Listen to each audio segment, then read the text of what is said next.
Esprit de Dieu, règne, règne, règne.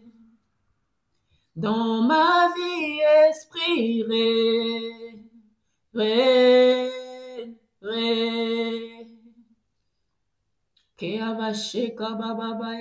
Merci Saint-Esprit de nous guider, de nous conduire aux profondeurs de la vérité. Ouvre les yeux de tes enfants. Révèle-nous, Saint-Esprit, les choses cachées, afin que nous puissions voir. Tu es là pour nous aider, tu es là pour nous guider, tu es là pour nous conduire, Saint-Esprit. Alors nous te remercions. Nous te disons merci pour le soutien que tu nous apportes chaque jour.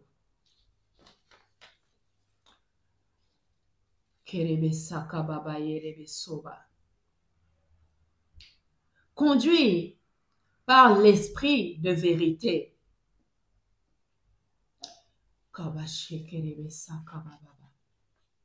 Jean chapitre 16, versets 13 à 14. Version la Sainte Bible. Quand le consolateur viendra, l'esprit de vérité, il vous conduira dans toute la vérité, car il ne parlera pas de lui-même, mais il dira tout ce qu'il aura entendu et il vous annoncera les choses à venir.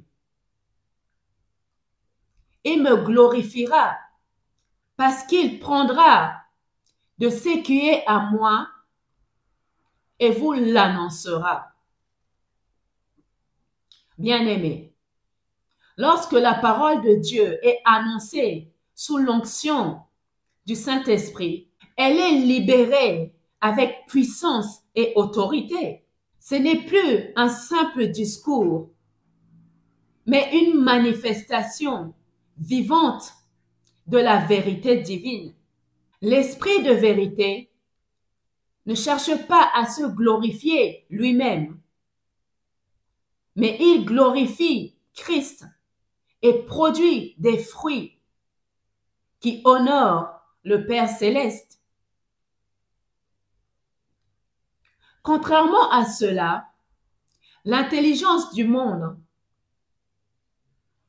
ne peut produire que théorie,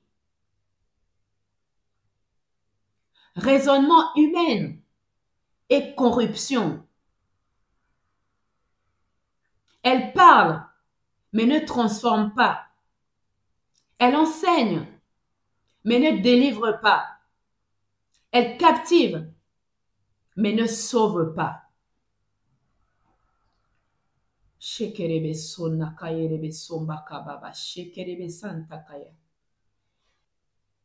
pourquoi Paul disait dans 1 Corinthiens chapitre 2, le verset 4 à 5, « Ma parole et ma prédication ne reposent pas sur les discours persuasifs de la sagesse humaine, mais sur une démonstration de l'esprit et de puissance,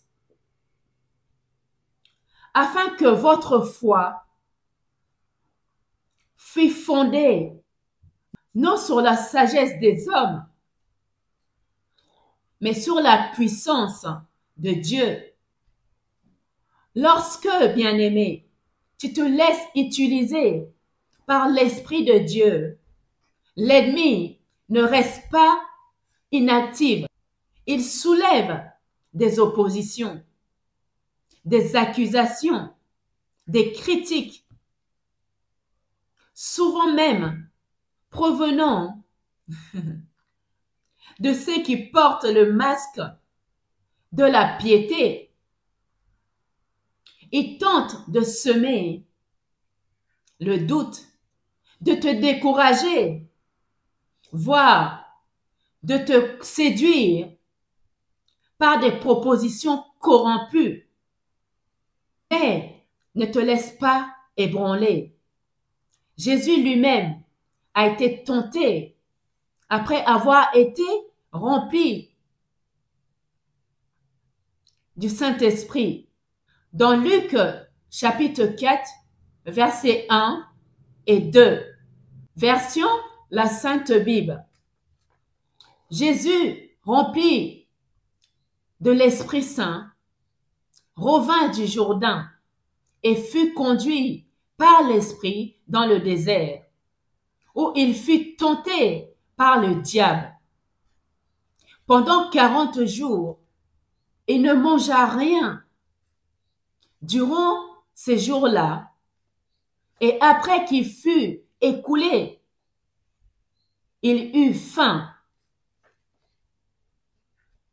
Bien-aimé, le désert ne signifie pas l'abandon de Dieu, mais souvent la confirmation de ton appel.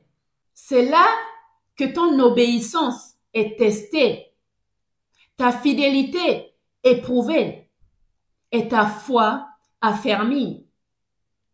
Jésus a répondu aux tentations avec la parole de Dieu.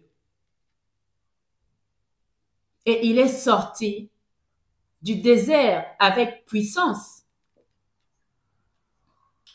Bien-aimé, si tu vis des combats intenses, réjouis-toi, car cela signifie que tu portes un dépôt précieux. Le diable ne perd pas son temps avec les tièdes. Il attaque ce que Dieu a choisi, formé et envoyé. Alors lève-toi, prends courage et proclame avec autorité: Satan, je marche désormais dans la puissance de Dieu. Luc chapitre 10, le verset 19.